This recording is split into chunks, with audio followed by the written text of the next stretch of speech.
സ്വന്തം ജീപ്പ് കൊണ്ട് പോലീസ് വാഹനം ഇടിച്ചു തകർത്ത സജീവിനെ തല്ലിച്ചതച്ചുവെന്ന് കുടുംബം. ക്രൂരമർദ്ദനത്തിന് പുറമെ അപമാനവും. തലമൊട്ടിയടിച്ച ശേഷം നിർബന്ധിച്ച വീഡിയോ എടുത്തത് SIയുടെ നേതൃത്വത്തിൽ നിന്ന് ഭാര്യ. സത്യത്തിൽ എന്താണ് പത്തനാപുരത്ത് സംഭവിച്ചത്?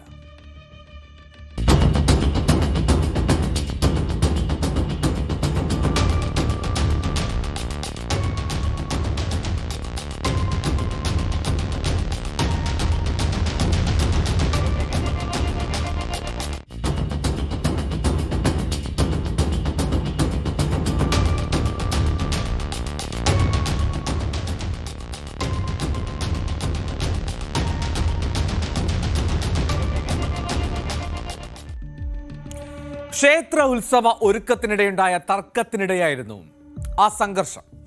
പോലീസ് വാഹനത്തിലേക്ക് സ്വന്തം ജീപ്പ് ഇടിച്ചു കയറ്റുന്നത് ഞെട്ടലോടെ ആ ദൃശ്യങ്ങൾ കണ്ടപ്പോൾ നമ്മൾ ഓർക്കുന്നുണ്ടാകും. ആദ്യം ആ ദൃശ്യങ്ങളൊന്ന് കാണാം. എന്താണ് അന്ന് നമ്മൾ കണ്ട വിഷ്വൽസ് എന്ന്.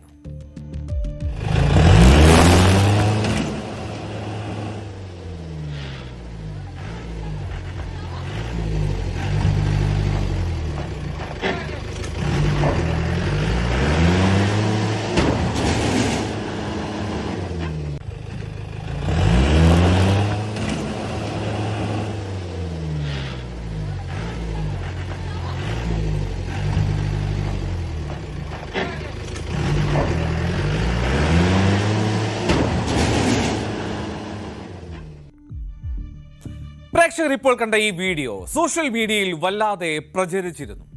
പോലീസിനും രക്ഷയില്ല എന്നായിരുന്നു പരിഹാസം കൂടുതലും.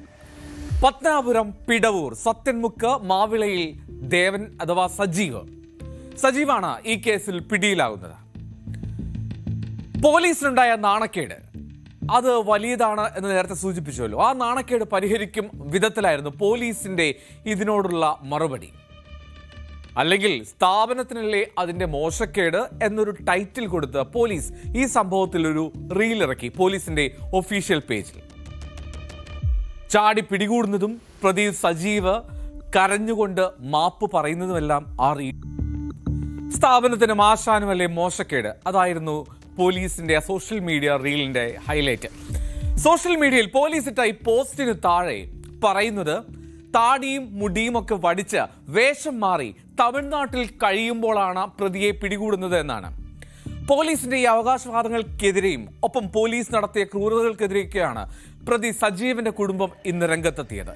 പ്രതി സജീവന്റെ കുടുംബം പറയുന്നത് അതിക്രൂരമായിട്ട് പോലീസ് ഈ വിഷയത്തിൽ സജീവ് എന്ന ആ വ്യക്തിയെ കൈകാര്യം ചെയ്തു എന്നാണ് ഭാര്യയുടെ വാക്കുകളിലേക്ക്. പോലീസ് ഇപ്പൊ ആക്രമിച്ചു എന്ന് പറയുന്ന കാര്യം മാത്രമേ ഇതുവരെ വെളിയിൽ വന്നിട്ടുള്ളൂ. അതിന്റെ പിന്നില് ഈ ആളിനെ, സജീവ് എന്ന് പറയുന്ന ആളിനെ പോലീസ് കാരണം കൂടാതെ മർദ്ദിച്ചു. അത് ഒരു ചാനലും റിപ്പോർട്ട് ചെയ്തിട്ടില്ല എന്ന് തന്നല്ല, നമുക്കത് പോലീസിന്റെ ഭാഗത്തുനിന്ന് വലിയ അവമാനം ഉണ്ടാകത്തക്ക രീതിയിലുള്ള കാര്യങ്ങൾ പോലീസ് പ്രതിയെ പിടികൂടിയതിനു ശേഷം ചെയ്യുകയും ചെയ്തു. അതാണ് നമുക്ക് ഏറ്റവും വലിയ അപമാനമായിട്ടിരിക്കുന്നത്. കുറ്റകൃത്യം ചെയ്യുന്ന ഒരാളെ തീർച്ചയായിട്ടും പോലീസ് പിടികൂടണം. തന്നല്ല, പോലീസ് ജീപ്പിനെ ആക്രമിച്ചു എന്ന് പറയുമ്പോൾ അവരത് അതിന്റെ രീതിയിൽ തന്നെ അതെടുക്കുകയും വേണം. പോലീസ് അപമാനിച്ചു എന്നൊരു വാക്ക് ഉപയോഗിക്കുന്നുണ്ട് ആ സ്ത്രീ, അതായത് കുടുംബം. എന്താണത്? നമുക്ക് അതിലേക്ക് വരാം. ഇനി അന്ന് ആ ക്ഷേത്രത്തിൽ പോലീസിന്റെ ജീപ്പിലേക്ക് ഇരിക്കുന്ന സംഭവം എല്ലാവരും കണ്ടു. അതിനു മുമ്പ് ചില കാര്യങ്ങൾ അവിടെ നടന്നിരുന്നു എന്നാണ് ആ കുടുംബം പറയുന്നത്. വെറുതെ ജീപ്പ് പിടിച്ചു കയറ്റുകയായിരുന്നില്ല. ആ സംഘർഷത്തിന്റെ തുടക്കം പോലീസ് അതിക്രമത്തിൽ നിന്നാണെന്നാണ് കുടുംബം ആരോപിക്കുന്നത്. ഒരു CCTV ക്യാമറ ഒന്നും ഇല്ലാത്ത സ്ഥലത്ത്, അല്ലെങ്കിൽ ക്യാമറയുടെ താഴെ ദൃശ്യം പതിയാത്ത മട്ടിലുള്ള ഒരു സ്ഥലത്ത് വെച്ച് പോലീസ് ആ സജീവന്റെ, പ്രതിയുടെ ചിരട്ടമുട്ടിൽ അതിരൂക്ഷമായി അടിച്ചു. പിന്നീട് അതിക്രൂരമായി ചീത്ത പറയുകയും ചെയ്തു. അതിന്റെ ദേഷ്യമാണ് പിന്നീട് കണ്ടത് എന്നാണ് കുടുംബം ഇന്ന് മാധ്യമങ്ങൾക്ക് മുന്നിൽ പറഞ്ഞത്.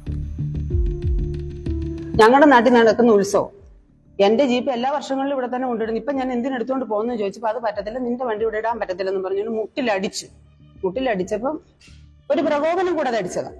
മുട്ടിലടിച്ചപ്പം വേറൊരു പോലീസുകാരൻ പുറകിൽ നിന്ന് ഉടുപ്പിൽ പിടിച്ചു. അപ്പൊ പുള്ളിക്കാരൻ അങ്ങ് വീണുപോയപ്പം വന്ന 2 പോലീസുകാര് ലാത്തി വെച്ച് ക്രമാതീതമായിട്ട് അടിച്ചു. അത് അടിച്ചതിന്റെ എല്ലാം ശബ്ദം CCTV അതുകൊണ്ട് ഇതെല്ലാം ഞങ്ങളുടെ കയ്യിലുണ്ട്. സംസാരിക്കുന്നതും പോലീസ് സംസാരിക്കുന്നതും വീട്ടിലെ ആളതിന് മറുപടി പറയുന്നതും എല്ലാം ശബ്ദമുണ്ട്, പക്ഷെ ദൃശ്യങ്ങളിൽ അതില്ല. അതിനുശേഷം അടിച്ച് വീണുപോയി. പിന്നെ മുട്ടിലടിച്ച് ക്രമത്തിലധികം പ്രാവശ്യം മുട്ടിലടിച്ചപ്പം എന്റെ മുട്ട് പൊട്ടിയെന്നും പറഞ്ഞുകൊണ്ട് ഒച്ച വെച്ചപ്പം പോലീസുകാർ അടി നിർത്തി പോവുകയായിരുന്നു. പിടികൂടാനെത്തിയപ്പോൾ പോലീസിനെ ഒരു കൂട്ടം നായകളെ അഴിച്ചുവിട്ട് കടിപ്പിക്കാൻ ശ്രമിച്ചു എന്നൊക്കെയാണ് അന്ന് പറഞ്ഞത്. അതായത് ഇയാൾ താമസിച്ചിരുന്നത് 100 കണക്കിന് നായകളുള്ള ഒരു സ്ഥലത്താണ്. ആ നായകളെ ഒന്നാകെ പോലീസിന് നേരെ അഴിച്ചുവിട്ടു, കടിപ്പിക്കാൻ ശ്രമിച്ചു എന്നൊക്കെ അന്ന് റിപ്പോർട്ടുകൾ പോലീസിനെ ഉദ്ധരിച്ചു വന്നിരുന്നു. അതും നാടകമാണെന്ന് കുടുംബം പറയുന്നു.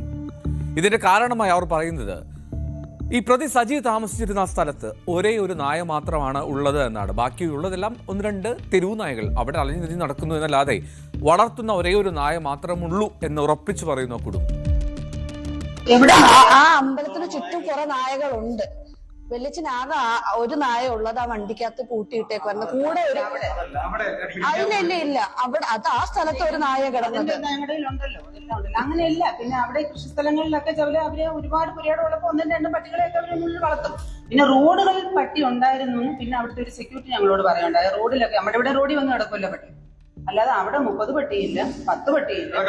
പോലീസിന്റെ കഥകൾ, അതെല്ലാം പോലീസിന്റെ കഥകൾ. ആ വീട് ചവിട്ടി തുറന്ന് എടുത്തു. അത് കൃഷിസ്ഥലമല്ലെന്നൊക്കെയാണ്, കൃഷിപ്പൂ അങ്ങനെ മാന്തോട്ടമല്ല. സത്യത്തിൽ അത് ഒരുപാട് വീടുകൾ ഒന്നിച്ച് നിൽക്കുന്ന ഒരു സ്ഥലമാണ്. ആ വീടും അതിന്റെ എല്ലാ കാര്യങ്ങളും ഞങ്ങളുടെ മാന്തോട്ടമല്ല. അതൊരു കൃഷിസ്ഥലമൊന്നുമല്ല, കുറച്ചധികം വീടുകൾ ചേർന്ന് കിടക്കുന്ന ഒരു സ്ഥലമാണെന്നാണ് കുടുംബം പറയുന്നത്. എന്താണെങ്കിലും തമിഴ്നാട്ടിൽ നിന്ന് അന്ന് പിടികൂടുമ്പോൾ വലിയ മർദ്ദനം, കൊടിയ മർദ്ദനം ഈ പ്രതി സജീവിനെ നേരിടേണ്ടി വന്നു എന്നാണ് കുടുംബം പറയുന്നത്. പോലീസിനെ ആക്രമിച്ചതല്ലേ, സ്വാഭാവികമായും പോലീസ് ആ ദേഷ്യം തീർക്കുമെന്നൊക്കെ പറയാം. പക്ഷേ അതിനുമപ്പുറത്തേക്ക് ചില ചോദ്യങ്ങൾ ഇവർ ഉന്നയിക്കുന്നുണ്ട്. ഈ പ്രതി സജീവ് ഇയാൾ തലമുടി വളർത്തിയിരുന്നു, താടി നീട്ടിയിരുന്നു. പക്ഷേ പിടികൂടുമ്പോൾ ഇയാളുടെ തല മുണ്ടനം ചെയ്ത അവസ്ഥയിലാണ്, താടി വടിച്ച് ക്ലീൻ ചെയ്ത മട്ടിലും. ഈ തലമുടി ബലം പിടിച്ച് ബലപ്രകാരം ക്ഷൗരം ചെയ്ത് കളഞ്ഞതാണെന്നാണ് ആ കുടുംബത്തിന്റെ ആരോപണം. അതിന്റെ പാടുകൾ, അതായത് ട്രിമ്മർ ഉപയോഗിച്ച് ബലത്തിൽ ചെയ്തതിന്റെ പാടുകൾ പോലും അയാളുടെ തലയിലുണ്ട് എന്ന് ആ കുടുംബം ആവർത്തിക്കുന്നു. അവിടെ നിന്ന് വന്ന ആളിനെ ആ വീട്ടിൽ കയറി പോലീസ് പിടികൂടിയല്ല, ഉറങ്ങുമായിരുന്ന ആള്. കിടന്നുറങ്ങിയ ആളിനെ പോലീസ് ചെന്ന് പിടിച്ചു, കൈക്കും കാലിനും വിലങ്ങ് വെച്ചു, കാലിന്റെ പാദത്തിൽ പൊക്കി നിർത്തി ഒരുപാട് അടിച്ചിട്ട് മുട്ടിന് താഴെ ലാത്തി കൊണ്ട് ഒരുപാട് അടിച്ചിട്ടുണ്ട്. അതിന്റെ എല്ലാ പാടുകളും ചതവുകളും ഉണ്ട്. എന്നിട്ട് ആ കിടന്ന കിടപ്പിൽ പുറത്ത് ചവിട്ടി നാപ്പിക്ക് ചവിട്ടുകയൊക്കെ ചെയ്തു. അത് കഴിഞ്ഞിട്ട് അവര് പിന്നെ അവിടെ നിന്നില്ല, അവിടെ നിന്ന് ഈ പോരുമായിരുന്നെന്നാണ് വീട്ടിലെ ആള് പറഞ്ഞിരിക്കുന്നത്. പോന്ന് പിന്നെ നമ്മുടെ നാട്ടിൽ എവിടെ വന്നിട്ടാണ് അവർ ആ തലമുടിയൊക്കെ പോലീസ് തന്നെയാണ് വെട്ടിച്ചത്. ആ തലമുടി പോലീസ് അവര് ഡ്രിമ്മർ കൊണ്ടുവന്ന്, അവർക്ക് അതിൽ ഡ്രിമ്മർ ഉണ്ടായിരുന്നു, ഡ്രിമ്മർ ഉപയോഗിച്ച് മുടിയും മീശയും ദീക്ഷയും എല്ലാം അവരെടുക്കുമായിരുന്നു. പിടിക്കുന്ന സമയത്ത് ഇതെല്ലാമായിട്ട് ആളിനെ പിടിക്കുന്നത്. അത് കണ്ട ആളുണ്ട്, അവിടുന്ന് കൊണ്ടുപോകുമ്പോൾ കണ്ട ആളുണ്ട്. പോലീസ് എടുത്തത്. ആ പോലീസ് അല്ലല്ല, അദ്ദേഹത്തിന് സമൂഹത്തോടല്ലെന്ന് പറഞ്ഞതിനകത്ത് വേറൊരു കാര്യമുള്ളതെന്ന് വെച്ചാല്, ഈ അച്ഛൻ മരിച്ചിട്ട് 1 വർഷം ഏപ്രിലേ ആവുന്നുള്ളൂ. അതുവരെ അച്ഛനെ ബലിയിടാൻ വേണ്ടിയിട്ട് 1 വർഷം കഴിഞ്ഞ് ഞാൻ ദീക്ഷ എടുക്കുന്നുള്ളൂ എന്ന് പറഞ്ഞിരുന്ന ദീക്ഷ ഉണ്ടായിരുന്നു. അങ്ങനെയും കൂടി ഇരുന്നത്, അങ്ങനെയും കൂടി ഒരു ഞങ്ങൾക്ക് വിഷമത്തിന് അതിന്റെ മുറിവുകളുണ്ട്. മുറിവുകൾ ഒരു പക്ഷെ അത് ബില്ലിംഗ് ആയി കാണത്തില്ല. ഡ്രിമ്മറിന്റെ പാടുകൾ ഒരുപാട് ഇങ്ങനെ ഒരുപാട് പുറകോട്ടുണ്ടായിരുന്നു. ഡ്രിമ്മറിന്റെ പാടുകളുണ്ടായിരുന്നു. കുടുംബം പറയുന്നതൊക്കെ അന്വേഷിക്കട്ടെ, ഇനി കഴിയുന്നില്ല. പോലീസ് ഈ സമൂഹ മാധ്യമത്തിൽ പുറത്തുവിട്ട ആ റീലിൽ ഇങ്ങനെ കൈകൂപ്പി കരഞ്ഞ മാപ്പപേക്ഷിക്കുന്ന സജീവിനെ കാണാം. അത് വെച്ചിട്ടാണല്ലോ ഇത് ഇങ്ങനെയൊക്കെ ഉണ്ടായില്ലെങ്കിൽ സ്ഥാപനത്തിനല്ലേ മാനക്കേട് എന്നുള്ള റീല് പോലീസ് പുറത്തുവിട്ടത്. ഈ ഭാഗത്തേക്ക് ഇനി വരിക പോലുമില്ല എന്നൊക്കെ കൈകൂപ്പി പറയിപ്പിച്ചു എന്നാണ് പറയുന്നത്. എല്ലാം റീലിന് വേണ്ടി. പോലീസ് എന്താ റീലെടുക്കാൻ പോവുകയാണോ? സ്വാഭാവികമായും ചോദ്യം ഉയരും. എന്താണെങ്കിലും അവർ പറയുന്നത് കേൾക്കാം. പോലീസ് റീലിന് വേണ്ടി എന്തൊക്കെയോ ചെയ്യിപ്പിച്ചു എന്ന് പറയുന്നു. ഈ തലമുടി എടുത്തതും മീശയും ദീക്ഷ എടുക്കുകയും സാമൂഹ്യ മാധ്യമങ്ങളിലൂടെ ഇദ്ദേഹത്തെ പത്തനാപുരത്ത് നിന്ന് വിട്ടു പൊയ്ക്കോളാം സാറേ എന്ന് പറഞ്ഞുകൊണ്ട് തൊഴിൽ കൈകളോടെ പറയിപ്പിച്ചു. അങ്ങനെ ഒരു റൈറ്റ് പോലീസിനുണ്ടോ? അത് ഇതൂടെ പറയട്ടെ. അത് കഴിഞ്ഞിട്ട് പിന്നെന്തുവായിരുന്നു, പിന്നെ സാറന്മാരോട് തെറ്റ് പറ്റിപ്പോയെന്ന് പറഞ്ഞുകൊണ്ട് ക്ഷമ പറയുന്നത് പ്രചരിപ്പിച്ചു. പിന്നെ പത്തനാപുരത്തുനിന്ന് വിട്ടുപോകാന്ന് പറഞ്ഞുകൊണ്ട് പ്രചരിപ്പിച്ചു. ഇതെല്ലാം പോലീസിന്റെ ഔദ്യോഗിക വെബ്സൈറ്റിലാണ് അവർ ഇത് പേജിലാണ്. അതുകൊണ്ടാണ് ഒരു വക്കീല് പെരുമ്പാവൂരുള്ള ഒരു വക്കീൽ ഇത് കണ്ടിട്ട് അദ്ദേഹം അങ്ങനെ കേസ് കൊടുത്തെന്ന് പറയുന്നു. പോലീസിന്റെ ഔദ്യോഗികമായിട്ടുള്ള പേജിൽ തന്നെയാണ് അത് പോസ്റ്റ് ചെയ്തത് എന്നവർ പറയുന്നത് ശരിയാണ്. ഇനി പോലീസ് നിർബന്ധിച്ച് ഇങ്ങനെ പറയടാ എന്ന് പറഞ്ഞ് പറയിപ്പിച്ചതാണോ എന്നുള്ളതൊക്കെയാണ് അറിയേണ്ടത്. കാരണം ഒരു പോലീസിനും അതിനുള്ള അധികാരമില്ല. ഉപദ്രവിച്ച് പോലീസിന്റെ പേജിൽ പോസ്റ്റ് ചെയ്യാൻ വേണ്ടി, റീൽ എടുക്കാൻ വേണ്ടി ഞാൻ കൈകൂപ്പി മാപ്പപേക്ഷിക്കുന്നു എന്നൊക്കെ പറയിപ്പിക്കുക എന്നുള്ളത് അത് എത്രമാത്രം നീതികേടാണെന്ന് നമുക്കറിയാം. ഇനി ആ കുടുംബം നേരിടുന്ന ഒരു അപമാനം, അതേപ്പറ്റിയാണ് അവർ പ്രധാനമായും ഇന്ന് മാധ്യമങ്ങൾക്ക് മുന്നിലെത്താൻ കാരണം. വലിയ നാണക്കേടാണ് ആ കുടുംബത്തിന് നേരിടേണ്ടി വരുന്നത് എന്നാണ്. അവരുടെ മകൻ, ആ പയ്യൻ കോളേജിൽ പഠിക്കുകയാണ്. കോളേജിൽ പഠിക്കുന്ന അവന് തൻ്റെ ക്യാമ്പസിൽ പോലും പോകാൻ പറ്റാത്ത അവസ്ഥയായി മാറി ഈ റീൽ ഇത്രമാത്രം വൈറലായതോടുകൂടി. ഇതിനെല്ലാം പിന്നിൽ SI ഷാനവാസ് ആണ് എന്നാണ് ഈ കുടുംബം ആരോപിക്കുന്നത്. തലമുടി പഠിപ്പിച്ചതും ഈ റീൽസ് എടുപ്പിച്ചതും എല്ലാം SI ഷാനവാസിന്റെ നേതൃത്വത്തിലാണെന്ന് കുടുംബം ആരോപിക്കുന്നു. പോലീസിനെതിരെയാ. പോലീസ് ഇത് ചെയ്തത് ഞങ്ങൾക്ക് ഭയങ്കര അവമാനമായി. എനിക്ക് 2 കുട്ടികളുണ്ട്. പുറത്തിറങ്ങി നടക്കാൻ പറ്റുന്നില്ലെന്നല്ല, എന്റെ മോന് കോഴിക്കോട് NIT എഞ്ചിനീയറിംഗിന് അവസാന വർഷം പഠിക്കുക. അവന്റെ കൂട്ടുകാർ ഇത് കണ്ടിട്ട് അച്ഛനെ അറിയാം, അച്ഛൻ അങ്ങനെ ഇരിക്കുമ്പോൾ ഞങ്ങൾ വല്ലപ്പോഴും പോകും അവിടെ. അതുകൊണ്ട് കുട്ടികൾക്കൊക്കെ അറിയാം, കുട്ടികൾക്ക് വലിയ കാര്യം അച്ഛനോട്. എടാ നിന്റെ അച്ഛന്റെ പടം ഇങ്ങനെ കണ്ടെന്നും പറഞ്ഞുകൊണ്ട് അവരിവനെ വിളിച്ച് ഇട്ടുകൊടുത്ത് കാണിച്ച് അവന് ഭയങ്കര വിഷമമായിട്ട് അവനെ മീഡിയ ചിത്രീകരിച്ച് പത്തനാപുരം വിട്ട് പൊക്കോളാന്നും ഇങ്ങനെ പറയുന്നതൊക്കെ. അപ്പൊ എന്റെ കുട്ടികൾക്ക് അത് ഭയങ്കര അവമാനമായിട്ട് ഒരു 10 ദിവസത്തിൽ കൂടുതൽ കോളേജ് ക്ലാസ്സിൽ പോയില്ല. ഇടയ്ക്ക് ഇവിടെ വന്നപ്പോൾ ഞാൻ പറഞ്ഞു, മക്കളെ എന്ത് വന്നാലും നമ്മൾ എല്ലാത്തിനെയും നമ്മൾ അതിജീവിക്കണം. ഇപ്പം 3-4 മാസം കൂടെ ഉള്ളു പഠിത്തം. അവര് പഠിക്കണം. ഞങ്ങൾക്ക് പോലീസ് ഉണ്ടാക്കുന്നത് നാണക്കേടും വലുതാ. ചെയ്ത തെറ്റിന് ശിക്ഷ ഉണ്ടാവണം. അത് വേണ്ടെന്ന് ഞാൻ ഒരിക്കലും പറഞ്ഞില്ല. പോലീസ് ജീപ്പിനെ ആക്രമിച്ചിട്ടുണ്ടെങ്കിൽ അവരത് ചിലപ്പം പോലീസ് പിടിക്കുമ്പോൾ ഉപദ്രവിക്കുമായിരിക്കും, ഇല്ലെന്ന് ഞാൻ പറയുന്നില്ല. അവർക്ക് കോടതിയിൽ ഹാജരാക്കാം. കോടതി കൊടുക്കുന്ന എന്ത് ശിക്ഷയും, അവരുടെ വാഹനത്തിൽ വരുന്ന നഷ്ടപരിഹാരങ്ങൾ കോടതി എത്ര രൂപ പറയുന്നു, അതിന് ഒരു മറുവാക്ക് പോലും ഇല്ല. കോടതി പറയുന്നത് എത്ര രൂപയായിക്കോട്ടെ, ഒരു മറുവാക്ക് പോലും ഇല്ല. ഇതെല്ലാം ചെയ്യാൻ ഞങ്ങൾ തയ്യാറാണ്. ഞങ്ങൾക്ക് അതിനകത്തൊന്നും ഞങ്ങൾക്ക്. പക്ഷെ ഞങ്ങളെ ഇങ്ങനെ ഒരാളെ ഇനി ഈ നാട്ടിൽ വേണ്ട എന്നുള്ള രീതിയിലാണ് SI ഷാനവാസ് പെരുമാറിയിരിക്കുന്നത്. അയാൾ ഉണ്ടാക്കിയ നാടകവും അയാളുണ്ടാക്കിയ കാര്യങ്ങളും ഇരുന്നു. ആ സ്ത്രീയുടെ കണ്ണുനീർ അതിന് വാല്യൂ കൽപ്പിക്കുകയാണെങ്കിൽ ഉറപ്പായിട്ടും ഇതിൽ ഒരു വ്യക്തത വരും എന്ന് പ്രതീക്ഷിക്കാം. എന്നാണെങ്കിലും കൂടുതൽ പരാതിയുമായി നിയമപരമായി തന്നെ നീങ്ങാനുള്ള ശ്രമത്തിലാണ് കുടുംബം. മുഖ്യമന്ത്രിയെയും കോടതിയെയും സമീപിക്കുമെന്ന് അവർ ഉറപ്പിച്ചു പറയുന്നു. നാട്ടിലും പോലീസിനെതിരെ ഒരു ആക്രമണമുണ്ടായി. Police jeep ആക്രമിക്കുന്നു. അതിന് തുടക്കം എന്തുമാകട്ടെ, അതിൽ പ്രതിയായിട്ടുള്ള ആളിന് ആ കുറ്റത്തിനുള്ള ശിക്ഷ കിട്ടണമെന്നുള്ള കാര്യത്തിൽ സംശയമില്ല.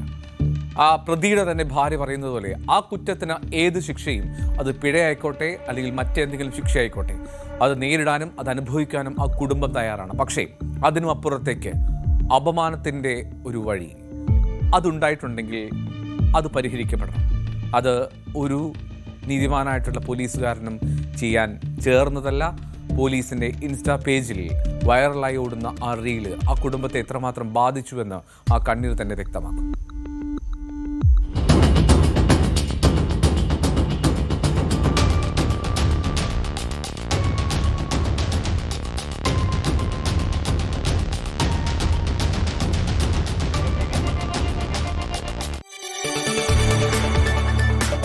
കൂടുതൽ വാർത്തകൾക്ക് News 18 കേരളം യൂട്യൂബ് ചാനൽ സബ്സ്ക്രൈബ് ചെയ്യുക.